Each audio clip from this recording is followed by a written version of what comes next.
இன்னைக்கு வந்து எக் மசாலா எப்படி பண்ணலான்ட்டு பார்க்கலாம் வாங்க. அதுக்கோசம் 2 tablespoon of oil add பண்ணி 1 டேபிள் ஸ்பூன் ஆஃப் கடுகு ஆட் பண்ணிக்கிங்க. அண்ட் 2 ஆனியன்ஸ் இந்த மாதிரி பொடியாக கட் பண்ணது ஆட் பண்ணிக்கலாம். அது கூட 2 சில்லிஸ் ஆட் பண்ணி நல்லா இந்த மாதிரி மிக்ஸ் பண்ணிக்கிங்க.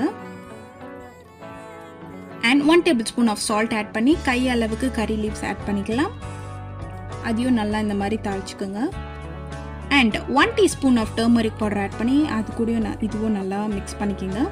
And 1 tablespoon of ginger garlic paste add பண்ணிக்கோங்க.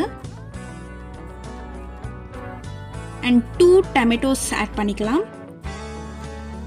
இப்போது ஆனியனும் டொமேட்டோ நல்லா ஃப்ரை ஆகிறதுக்கோசம் தட்டு போட்டு மூடிக்கலாம். அது கூட மசாலாஸ்லாம் ஆட் பண்ணிக்கலாம். Chilli powder, garam masala powder and homemade masala and சீரக பவுடர் ஆட் பண்ணிக்கலாம். அண்ட் எக்ஸ் எல்லாமே இந்த மாதிரி ப்ளேஸ் பண்ணி வச்சுக்கோங்க.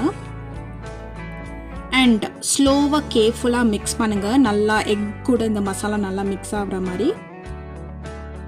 அண்ட் லாஸ்ட்டாக கறி லீவ்ஸ் ஆட் பண்ணிங்கன்னா அவ்வளோதான், நம்மளோட எக் மசாலா ரெடி ஆகிடுச்சு. Must try.